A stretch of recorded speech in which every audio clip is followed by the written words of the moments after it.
Bapa di dalam surga, Bapa yang kami kenal di dalam Yesus Kristus Tuhan, kami mengucap syukur kepadamu Bapa untuk malam ini, malam yang indah, di mana kami boleh bertemu kembali, mempersiapkan hati dan pikiran kami untuk boleh menerima berkat-berkat melalui firman-Mu.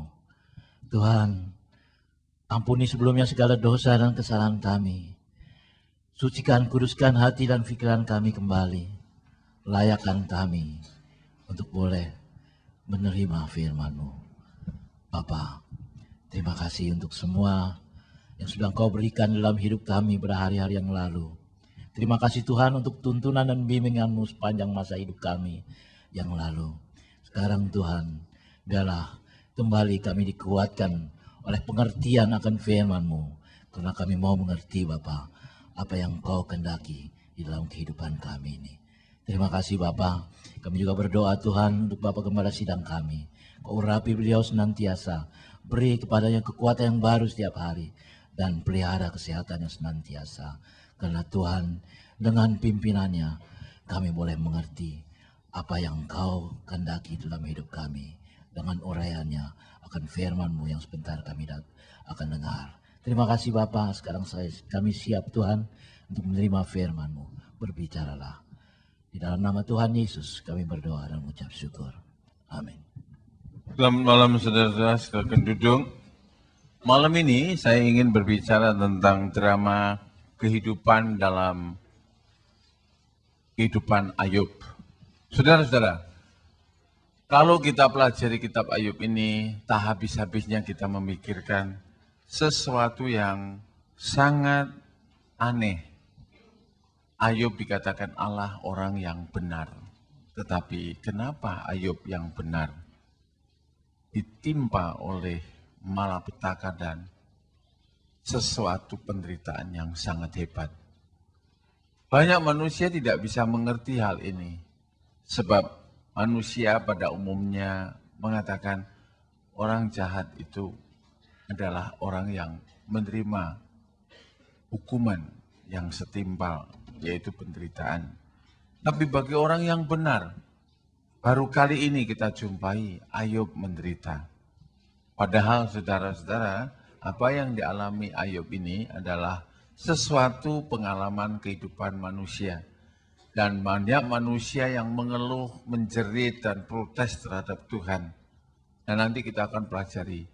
Saya susun khotbah ini tadi pagi dan saya lihat keindahan daripada drama yang akan kita nikmati bersama malam ini. Mari kita baca pertama kali dalam Ayub 1 ayat 1 dan ayat 6 sampai 8. Ayub 1 ayat 1. Ada seorang laki-laki di tanah Uz bernama Ayub.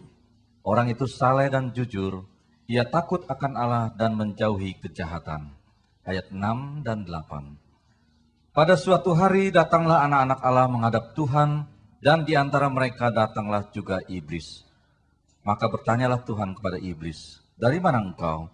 Lalu jawab iblis kepada Tuhan, "Dari perjalanan mengelilingi dan menjelajah bumi." Lalu bertanyalah Tuhan kepada iblis, "Apakah engkau memperhatikan hambaku Ayub? Sebab tiada seorang pun di bumi seperti dia yang demikian saleh dan jujur, yang takut akan Allah dan menjauhi kejahatan." Saudara-saudara, pertama-tama kita akan melihat bahwa Tuhan sendiri mengatakan Ayub adalah orang yang benar, orang yang takut akan Allah. Dan sekarang Tuhan dalam memberikan pernyataan kepada setan ini, kita lihat ada dua hal. Satu, Tuhan mengatakan Ayub ini orang benar. Dan nanti Allah membuktikan bahwa memang benar apa yang dikatakan Allah itu.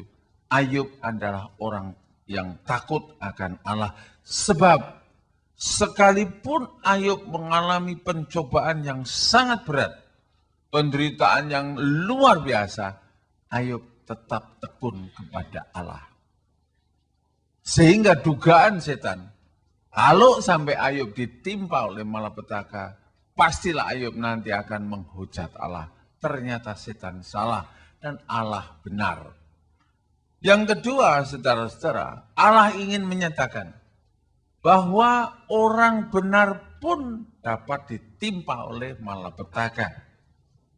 Hal ini mengajarkan kepada kita jangan heran kalau ada orang benar, saudara-saudara, ditimpa oleh kesusahan.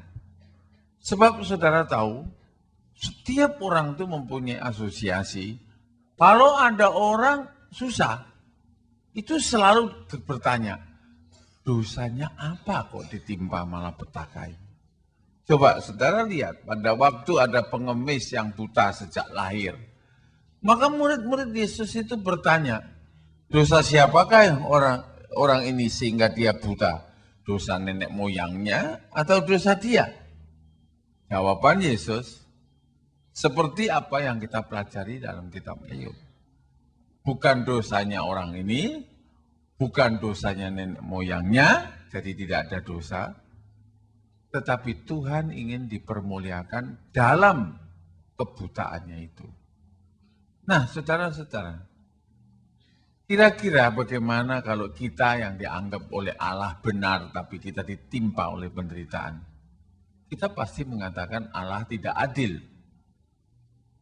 Dan saudara-saudara, kita mengatakan pada pemikiran kita, orang yang ditimpa oleh malapetaka itu adalah orang yang bersalah. Karena itu saudara-saudara, pada waktu Ayub nanti mengalami malapetaka yang hebat, yaitu anaknya mati, hartanya habis, badannya penuh dengan luka-luka, istrinya minggat, 4 perkara menimpa Ayub. Dan nanti akan dijabarkan menjadi 7 perkara. Nah, saudara-saudara, dari 4 perkara ini, maka saudara, teman-temannya Ayub itu sangsi. Apakah benar Ayub itu orang yang saleh? Kalau dia memang saleh, kenapa semua ini terjadi? Mari kita lihat dalam Ayub 4 ayat 6 sampai 8. Ayub 4 ayat 6 sampai 8. Bukankah takutmu akan Allah yang menjadi sandaranmu dan kesalehan hidupmu menjadi pengharapanmu? Camkanlah ini, siapa binasa dengan tidak bersalah dan di manakah orang yang jujur dipunahkan? Yang telah kulihat ialah bahwa orang yang membajak kejahatan dan menabur kesusahan, ia menuainya juga. Saudara-saudara, teman-temannya Ayub bertanya, bukankah Allah itu sandaranmu dan kesalehanmu itu menjadi pengharapanmu? Bukankah kamu hidup saleh, benar? Itu adalah merupakan pengharapan agar supaya kamu itu bahagia, dilindungi Tuhan dan diberkati Tuhan. Menurut hematku, nggak ada orang benar itu dipunahkan Tuhan. Menurut hematku, tidak ada orang benar itu ditimpa malapetaka. Yang aku tahu dan aku tidak heran, kalau ada orang jahat menuai kebinasaan. Karena itu memang supaya sebagai upahnya. Nah sekarang saudara-saudara, kita belajar lebih dulu sedikit, nanti kita akan memperdalam. Ingat, Ayub mengalami ujian. Sedangkan orang fasik, kalau ditimpa malapetaka itu hukuman. Jadi saudara-saudara, tanya pada diri saudara, aku sedang mengalami ujian, apa aku sedang mengalami hukuman? Orang yang benar akan diuji. Nah kalau orang itu salah, ya terang tidak perlu diuji, wong sudah salah. Orang yang tidak takut pada Allah, nggak perlu diuji, itu bakalnya terbuang. Tapi orang yang benar itu pasti diuji. Jadi jangan heran kalau justru orang benar yang mengalami ujian. Sebab orang yang fasik itu pasti mengalami hukuman. Karena itu kita tahu saudara-saudara, kita jadi orang benar, kita mengalami ujian. Dan saya percaya saudara-saudara, banyak di antara kita yang sering mengeluh, susah ya jadi orang benar. Sebab orang bener kok mesti begini ya. Hidupnya kok mesti gini ya. Saya sudah berusaha jadi orang bener. Nah, saudara-saudara, kalau kita mengeluh, orang benar kok ditimpa malapetaka. Sebenarnya, karena kamu benar, kamu ngalami ujian. Supaya kebenaranmu itu makin sempurna. Kita kadang-kadang nggak mau terima ini.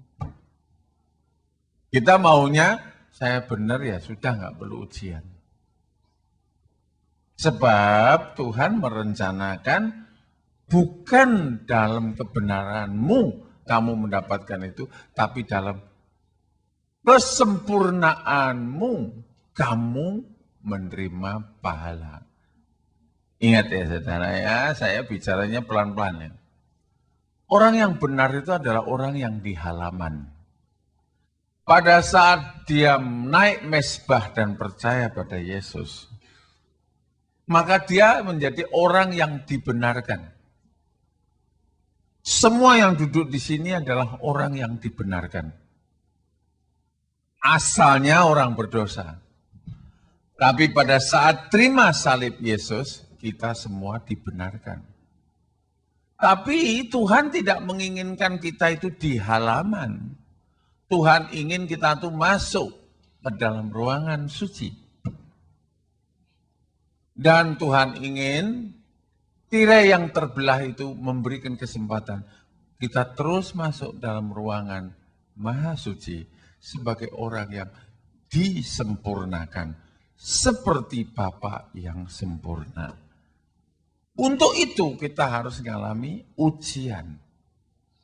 Dan ujian itu berupa api yang ada dalam ruangan suci dan api itu adalah Roh Kudus yang menguji kita. Dan satu nanti yang kita pelajari, ujian itu tidak akan melebihi kekuatan kita. Jangan kita takut. Ini kalau kita tahu ini jelas.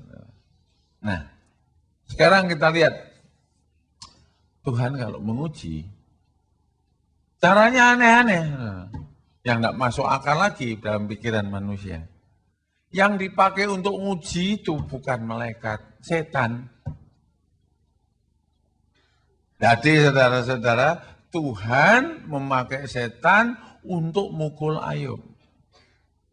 Ayub 1 ayat 10 sampai 12. Ayub 1 ayat 10 sampai 12. Bukankah engkau yang membuat pagar sekeliling dia dan rumahnya serta segala yang dimilikinya? Apa yang dikerjakannya telah kau berkati, dan apa yang dimilikinya makin bertambah di negeri itu. Tetapi ulurkanlah tanganmu dan jamahlah segala yang dipunyainya. Ia pasti mengutuki engkau di hadapanmu. Maka firman Tuhan kepada iblis, nah, segala yang dipunyainya ada dalam kuasamu. Hanya janganlah engkau mengulurkan tanganmu terhadap dirinya. Kemudian pergilah iblis dari hadapan Tuhan. Saudara-saudara sekalian, waktu setan dengar bahwa Ayub dikatakan orang benar, setan nggak terima. Coba Ayub itu kau ambil semua. Yang kau berkati ya pasti dia benar. Karena di dalam berkat itu dia mengucap syukur, dia hidup takut akan Allah. Coba kalau dia nggak punya apa-apa, nanti lain ceritanya. Allah bilang, silakan setan, ambil semua yang dia miliki. Allah izinkan setan mengambil semua milik Ayub. Sebab setan punya pikiran, manusia itu kalau enggak punya apa-apa, pasti menghujat Allah. Tapi Allah lain. Orang itu kalau memang sudah mengerti kasih Allah, punya atau tidak punya, dia tetap cinta Allah. Hal ini Allah mau membuktikan kepada setan bahwa Allah itu benar, tidak bisa diganggu gugat. Nantinya setan mengakui Ayub itu tetap takut sama Tuhan. Dan yang kedua, Allah mau memberitahukan pada Ayub, kamu tuh sudah benar. Itu dulu. Tapi kamu belum sempurna. Jikalau kamu nggak punya apa-apa, tapi kamu masih tetap cinta aku, kamu mendekati yang sempurna.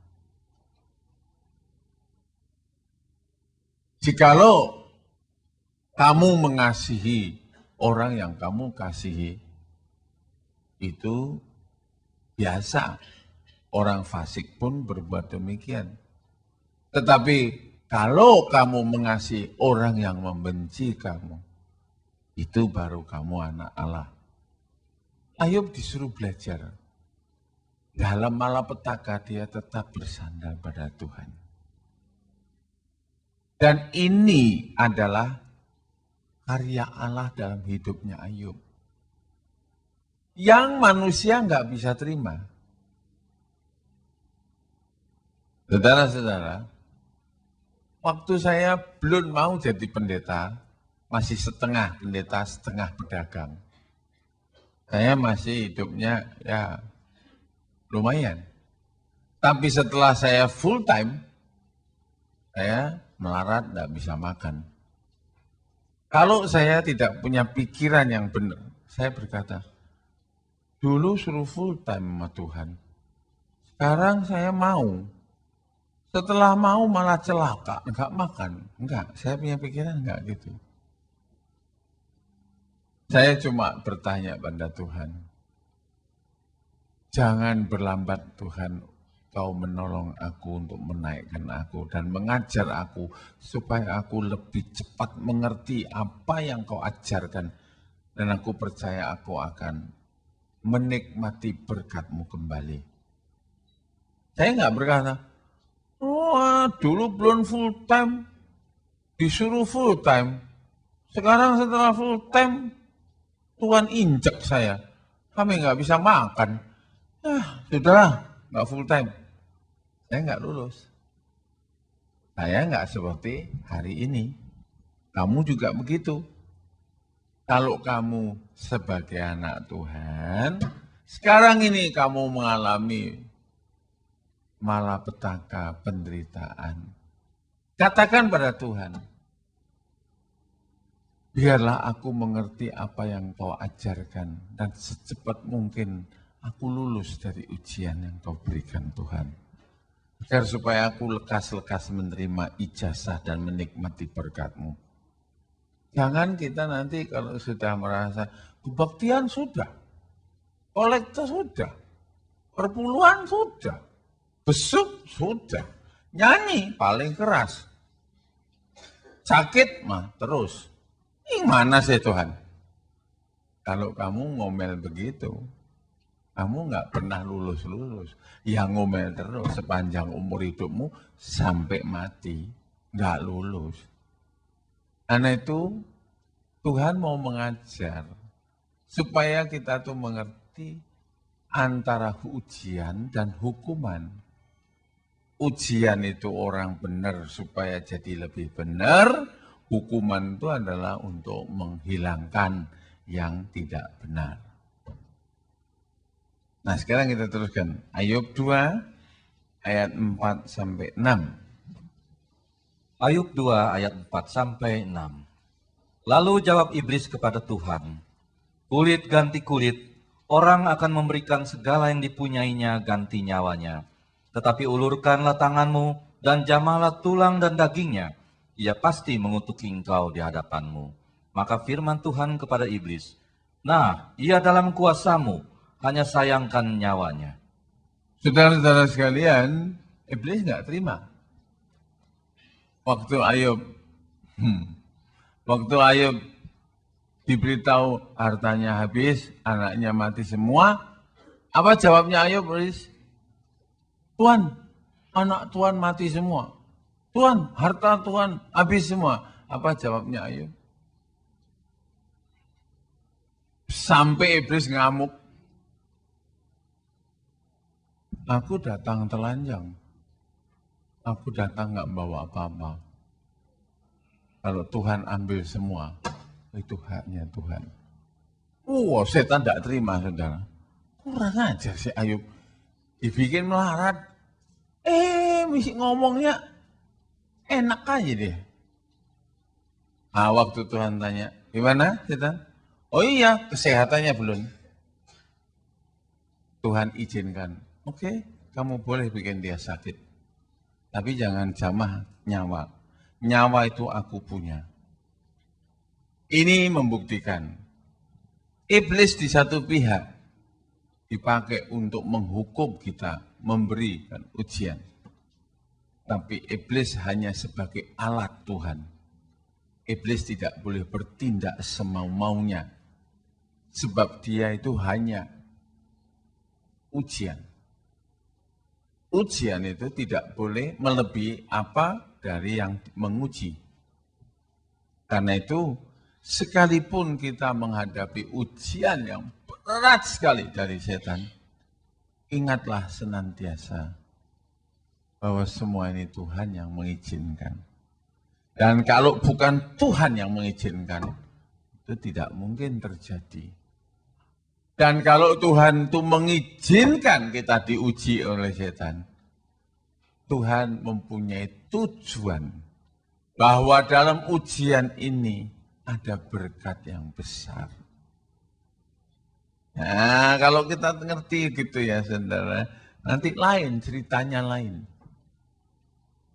Kalau kita tahu bahwa ini ujian dari Tuhan, masakan toh Tuhan tuh ingin membinasakan aku dalam ujian ini?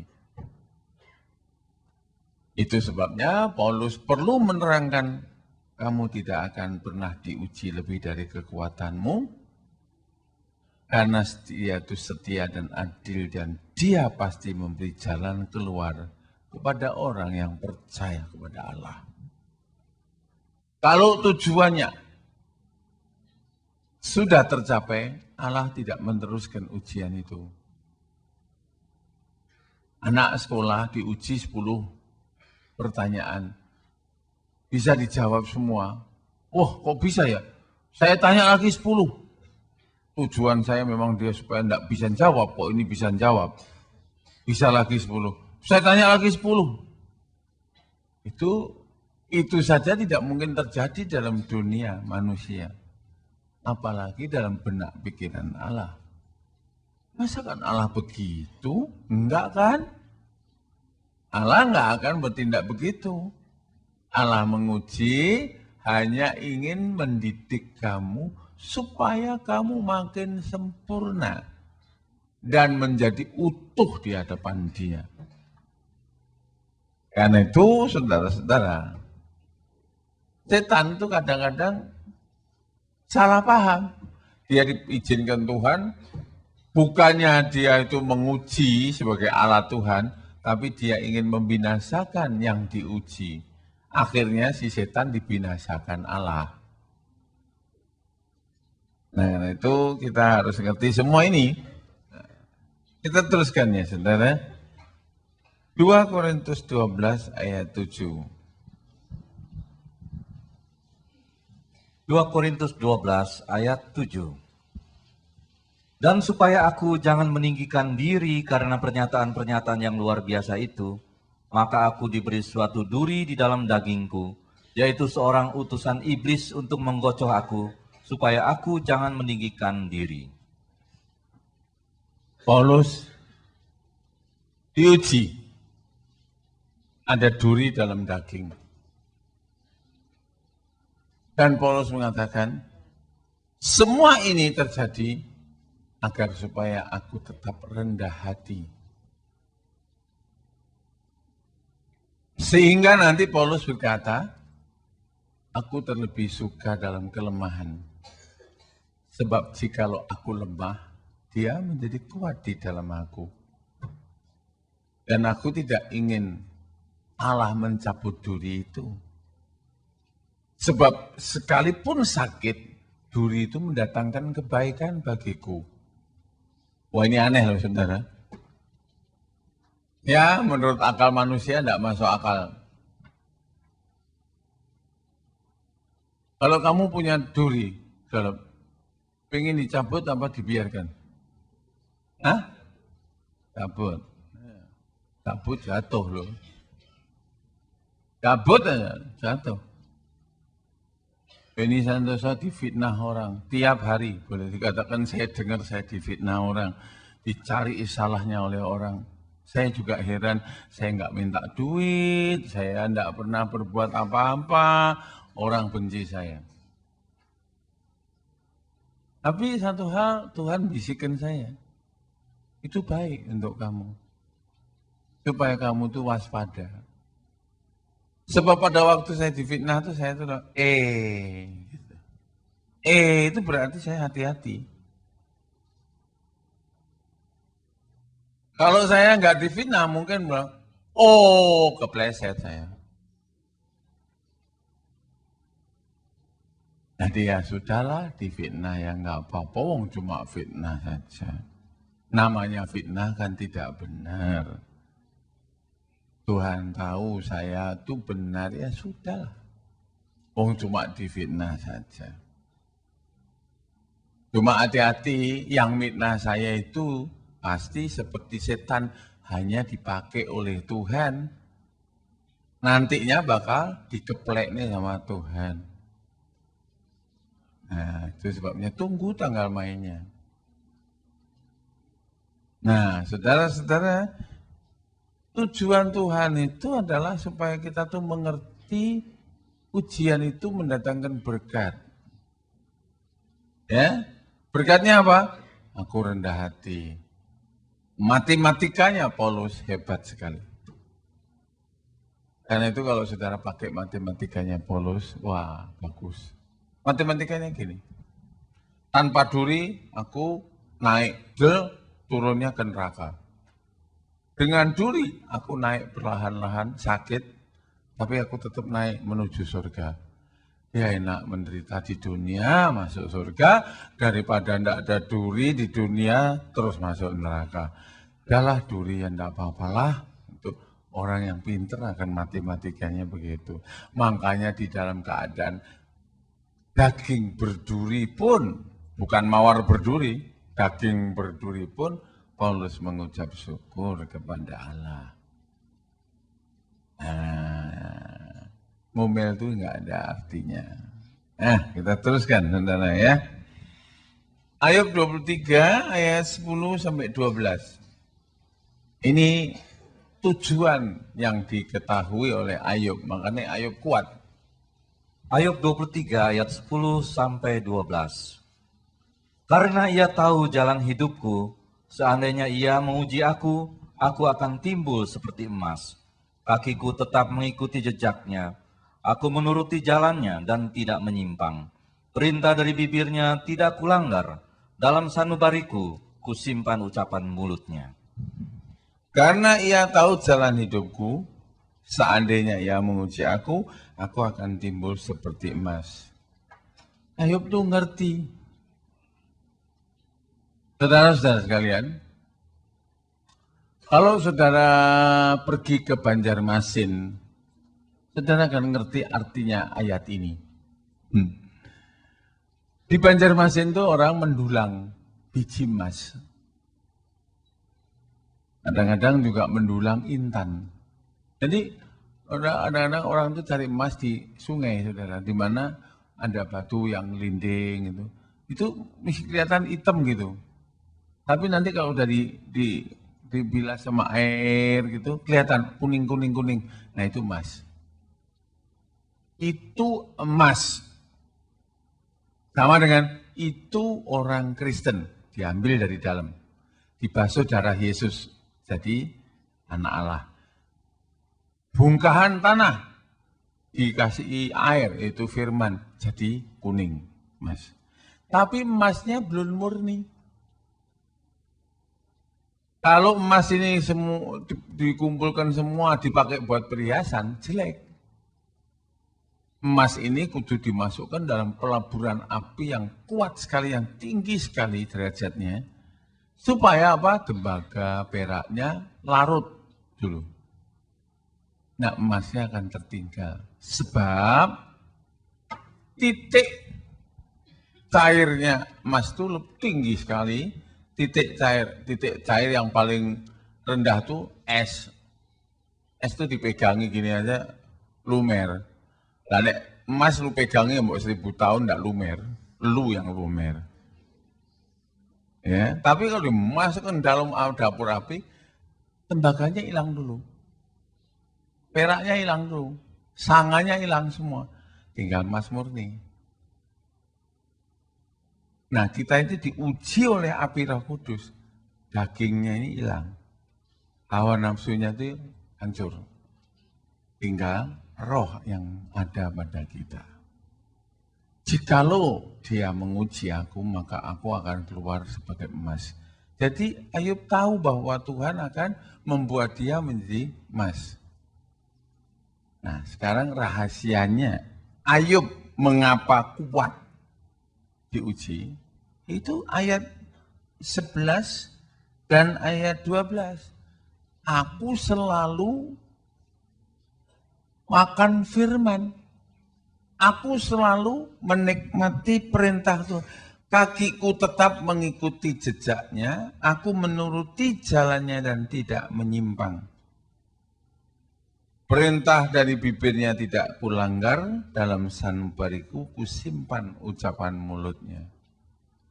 Karena dia hidup dalam firman dan menyimpan firman dalam hatinya, dia kuat.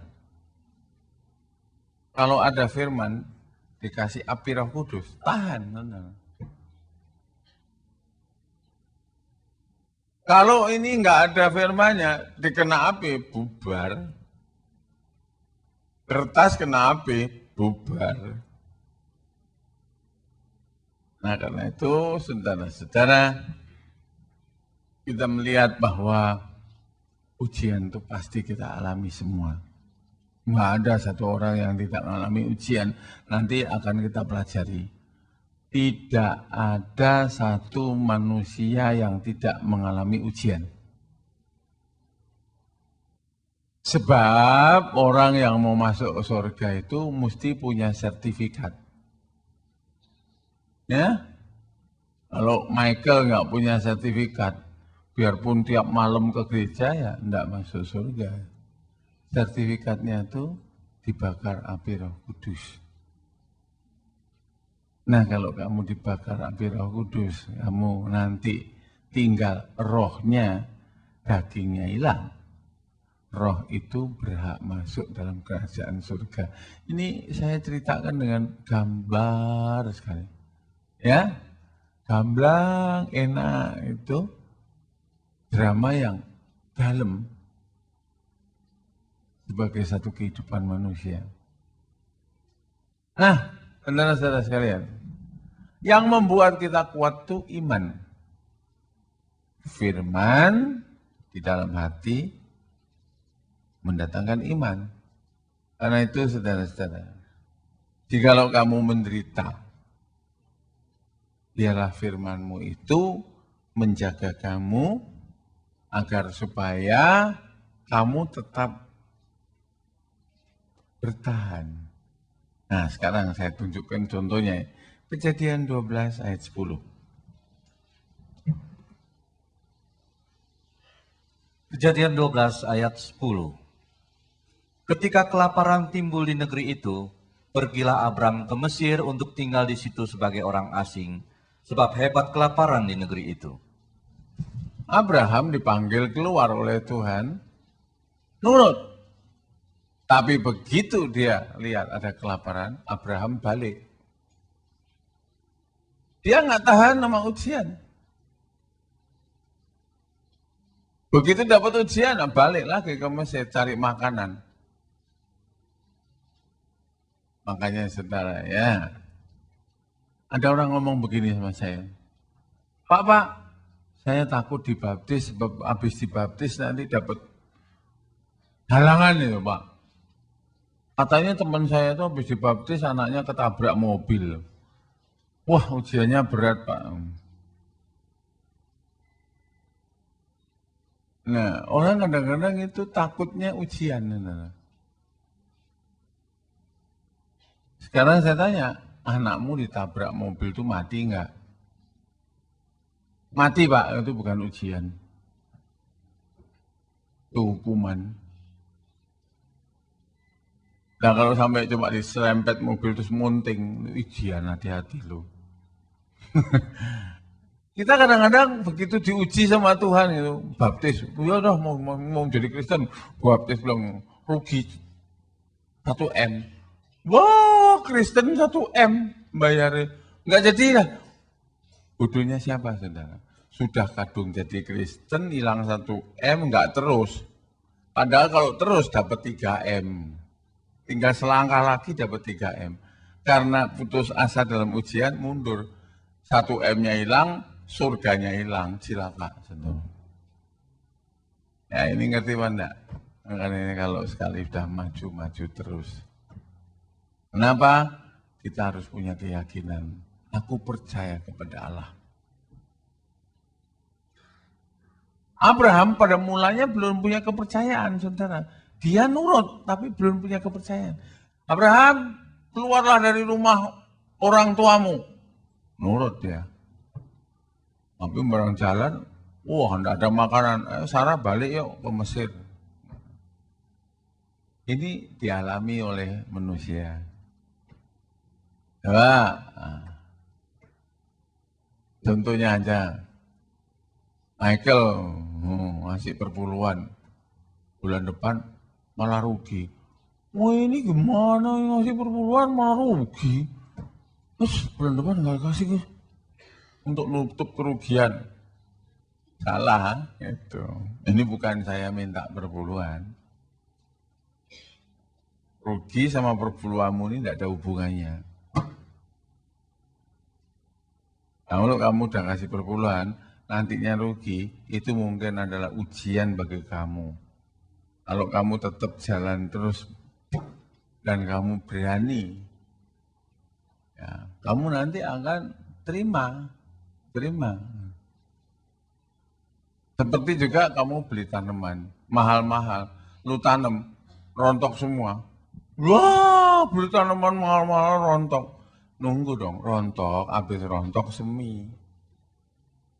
Kan kita kadang-kadang ukurannya ini hari ngasih perpuluhan, so pakai balik. Itu mah bukan perpuluhan, itu mancing ikan.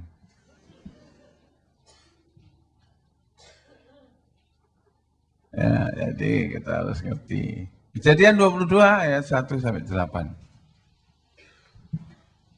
Kejadian 22 ayat 1 sampai 8. Setelah semuanya itu, Allah mencoba Abraham.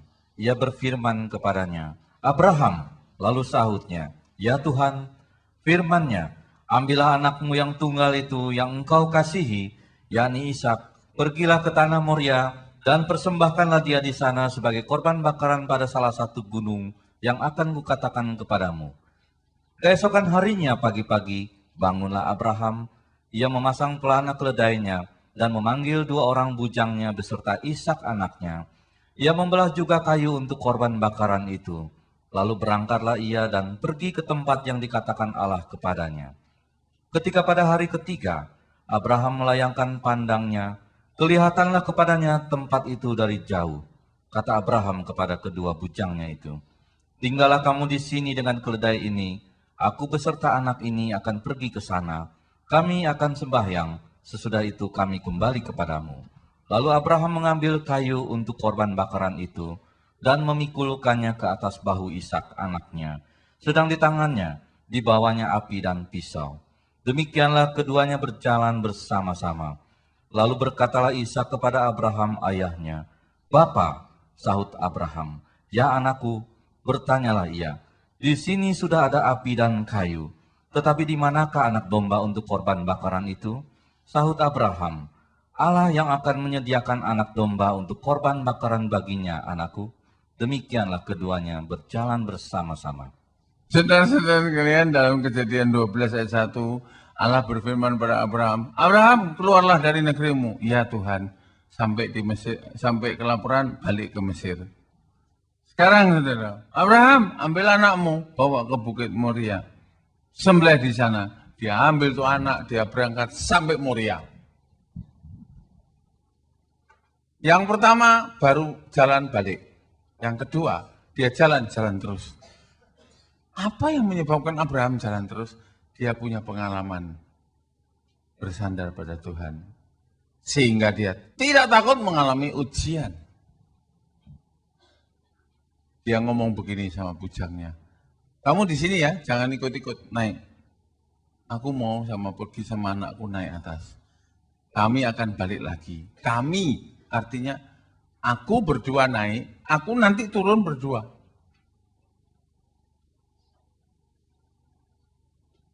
Dalam pikiran manusia, Abraham disuruh nyembelih anaknya. Tapi dalam iman, enggak ngerti aku, pokoknya aku percaya bahwa aku punya anak ini dari Tuhan. Tuhan pasti ngasih anak aku. Gimana jalannya enggak tahu, pokoknya gua sembelih dulu dan nanti anaknya nanti baliknya gimana. Enggak tahu dah gua. Waktu dia ditanya oleh Ishak, ini apinya ada, kayunya ada. Karena dombanya mana? Tuhan yang menyediakan. Jadi imannya kuat. Dalam ujian itu dia mengkengkeng. Oh, mengkengkeng ya betul. Apa? Dia kokoh, saudara. Ya. Dia kuat. Enggak digoyangkan. Kalau Ishak tanya, Pak, apinya ada, kayunya enggak ada. Mana kurbannya anak domba? Abraham tidak kuat nangis. Engkau nak, tak sembelih. Wah, Ishak lari. Bapak gua gila, gua mau disembelih katanya. Ya, tapi waktu Ishak diomongin, nanti Tuhan yang menyediakan. Ya memang Tuhan yang menyediakan. Ada domba yang nyangkut di semak belukar. Iman berbicara dalam menghadapi ujian. Jadi kalau saudara itu diuji Tuhan, imannya makin kuat, cepat lulus. Karena itu, dalam perjalanan hidup sebagai orang Kristen, jangan kamu melihat dengan matamu, tapi biarlah kamu berjalan dalam imanmu. Sebab orang benar itu tidak percaya dengan apa yang dia lihat, tapi dia percaya kepada Allah yang tidak dia lihat. Nah, nanti kamu lulus ujian. Ya. Nah, gimana lulusnya? Ya, tunggu besok minggu. Ya, amin.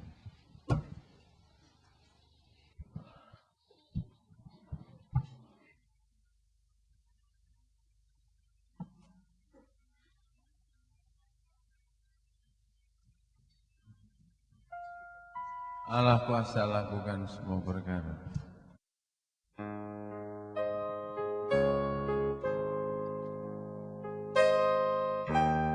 Nomor 143. Allah kuasa melakukan segala perkara.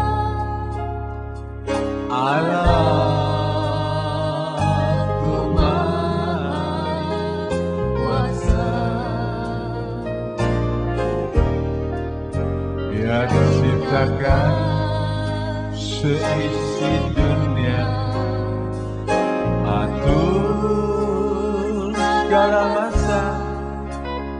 Allah Maha Kuasa. Mari kita berdiri.